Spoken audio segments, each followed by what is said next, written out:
that's a given on something like this. And so I hope that our community also has a little bit of patience as we work through this. I wish we could divulge every single detail and every strategy. We simply can't, and I hope they understand that. But I'm personally involved in this. They have my commitment that we will not rest until we solve this case, and we'll do everything possible. It's not easy. We need help, but I'm confident we're heading in the right direction, and we are working indeed with our other partners as well, and we greatly appreciate it. Estamos en vivo ahora mismo. Quería, por favor, si podías resumir lo mismo que acaba de decir y de paso contestar lo que le han preguntado a los compañeros sobre esa conexión del tirador del 2017. Si en efecto ustedes pueden hacer una conexión y qué les parece que los activistas de derechos civiles estén precisamente haciendo esa relación.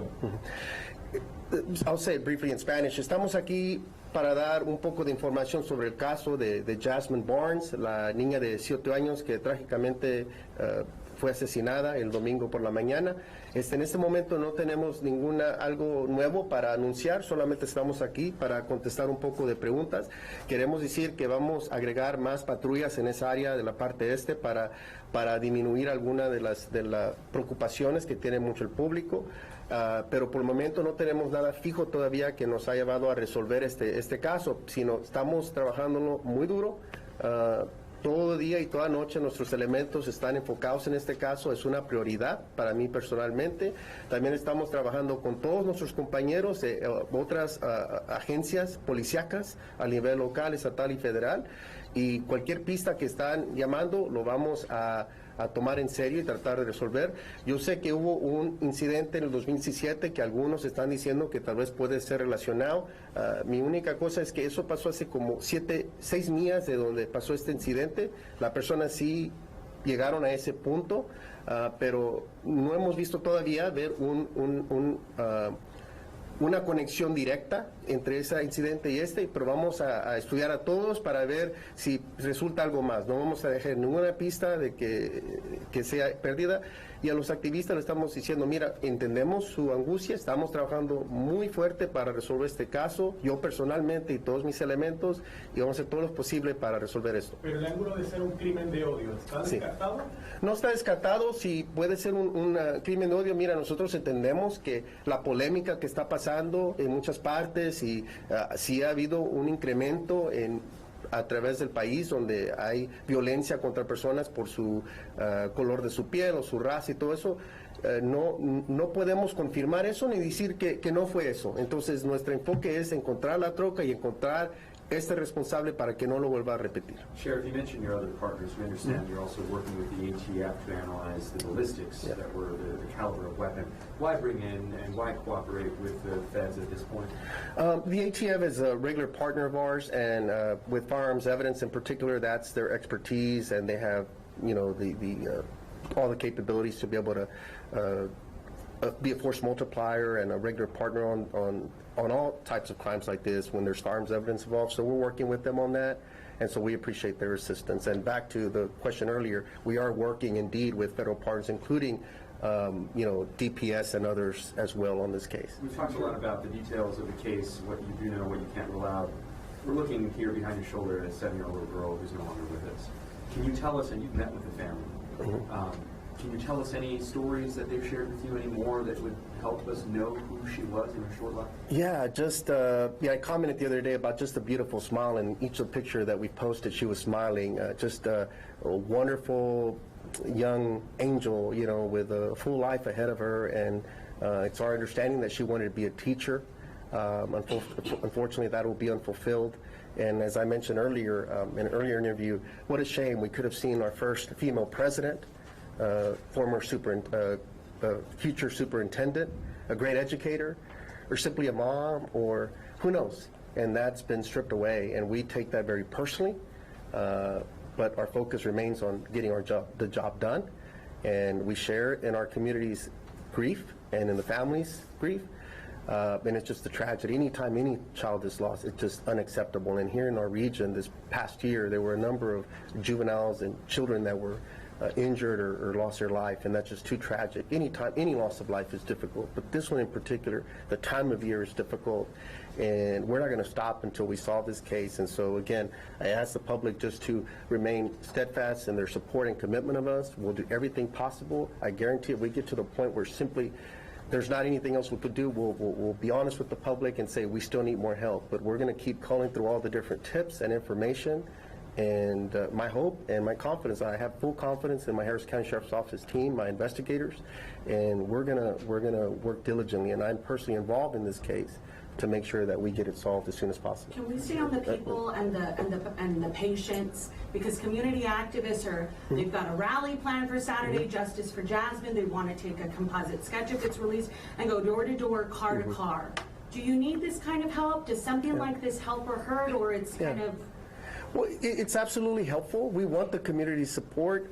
We would like some structure to it so that we could make sure there's not competing messages and that some of that. Will you send a deputy out there, or an investigator? Yes, absolutely. We're willing to coordinate with them and assist. I will say that I've spoken to most of the activists that have been involved in this. I have relationships with them, not just because of this, but in the past. That, as I've said, we're here. If there's anything that we could do, or if there's anything we're missing that we need to get on top of, they mentioned that case. We're looking into that. I have personally spoken to the investigators. The investigators are involved in going through that case once again. So. Again, we're very in tune with our community, and we appreciate the assistance and help. Again, if we could coordinate some efforts so there's not a duplication of efforts or unnecessarily alarming people, then we want to make sure that we try to, we're trying to be as informative as we can. We've heard reports that no one's talking about this case. I see the irony in that, because you all have been so amazing in getting word on this constantly out, and then we've been pretty much every day giving information. We're limited, but we don't want to just flood the airwaves with the same information, but we're trying to be transparent and give information. Sure. Yes. Is there any information you can share about the weapon that was used in this case? Was it a single shot, multiple? Multiple shots were fired. Look, the investigators aren't here, so I don't know at what point they want to disclose specifics about the weapon. I think just multiple shots were fired out there. We're working with ATF. On the I'm going to hold off on the specifics of the gun just because I don't want to. The investigators aren't present right now. Sure. So you're pretty sure only one person was in that truck? That's our understanding, and everything to date has been consistent with one person being in that truck, and so that's what we need the public's help on is finding that individual. And Sheriff, in regards to people in the community who may be concerned for their safety, just like we were talking about, there were activists this morning who had a different narrative in regards to the possible motive. Like you said, you don't know what exactly the motive is. What would you say to those in the community who may be concerned that they're possibly targeted for their race? Well, I would say, look, I'm concerned as well. I mean, that's why we have such a large show of force on this particular case. We want to, it's just the nature of the crime and how random and heinous it was, just shooting into a car full of women. And, that's alarming. That's concerning to us. That angers us. And so we do need to find this individual out. So I don't want to in any way minimize. At the same time, it's, I don't want people, their quality of life being impacted, or where they don't feel comfortable to live their life and just say there's some person out there that's targeting anyone, because we simply don't know. It would be irresponsible for me to make that claim without fully knowing that that's a linkage. Now, if something develops, we'll definitely be more specific. But look, there's been a lot of crime here recently, a lot of fatalities, and so we need to make sure that everyone's on high alert. I mean, this is so tragic, because how do you defend against something like this? Just put yourself in that situation. Or if you have children, you're traveling down the roadway and somebody opens fire into your car, how do you defend against that? How, if you're a 7-year-old, how do you protect against that? And so I understand our citizens' concerns, and so yes, be on alert, be watchful, be mindful, but also not paranoid to the point where you feel that you're necessarily a target every single day. Sheriff, is there any person of interest? Not at this point. Not at this point. No one of interest that we've honed in on yet. But things are moving quickly, and so we're hoping if we could develop a few things by tomorrow, especially at least a composite sketch, and we could get that information out and continue to hone in on somebody or narrow in. And our goal, we always say this, is we're always just one phone call away, and that could drop at any point where somebody just leads us right to the person we need to. And again, we're proactively also out there. Some resources you could see, others you cannot, because I simply can't divulge every strategy that we have. But we're out there, making sure very, very diligent in our efforts to get out there in the community in different levels. And so that tip could develop at any point, and so we'll definitely let you know. Sheriff, as you said, people are killed every day, including children. This case in particular has attracted so much attention nationally. Why do you think that is? I just think it's, I mean, everybody's going to view it a little bit different, but it's definitely has captured the attention of so many, like you said, locally and nationally. I know through social media, a lot of people have reached out, voicing their support and concerns as parents, as Houstonians. And so I think probably just the age, I mean, just connecting, putting yourself there as a parent, or the time of year. Again, as I keep mentioning, it's a time of celebration and fellowship and closing out a year and starting a new one. All positive, wonderful things that as Americans we all celebrate, all stripped for this particular family, and I think everybody feels that pain and just wanting to embrace them and making sure this doesn't happen again. And we've seen just simply too much violence in too many places, and too many, from places of worship to schools and theaters and places that too many young lives have been impacted by senseless gun violence, and there's simply no room for it. At some point, we've got to say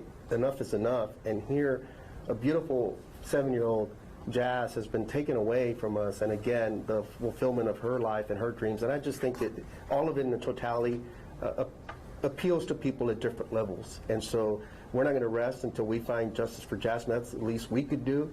And hopefully bring closure to the family. My last question for you is, you're a man of God, you talk about your personal commitment to this, whether it's for Jazmine, her family, the community, or your investigators which are dealing with it.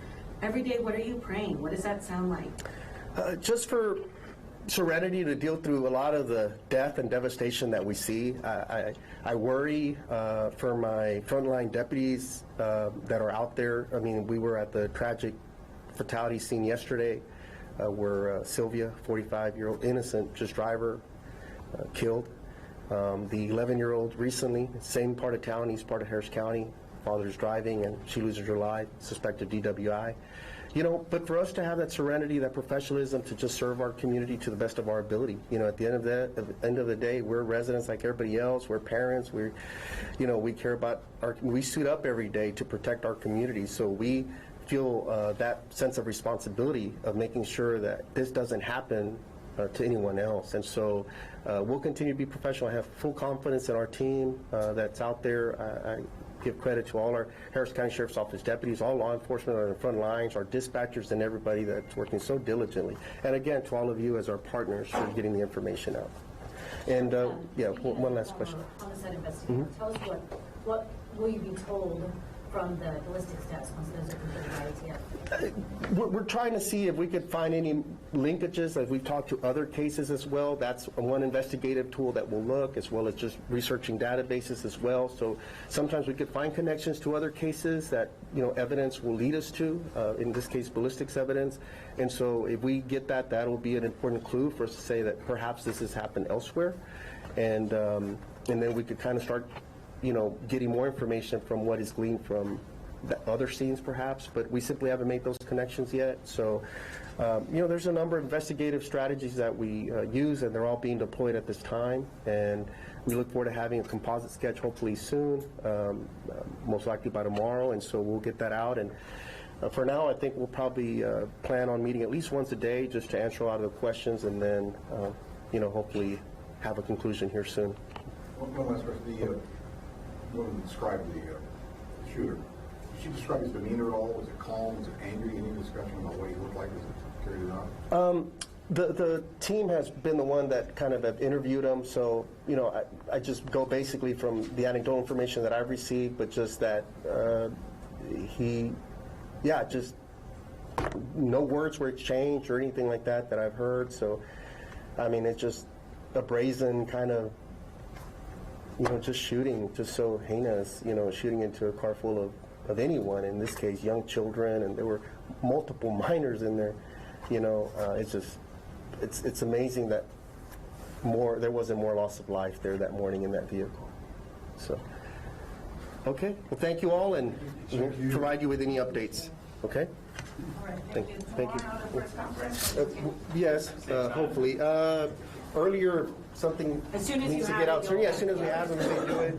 If not, then later. Yeah. Thank you, sir.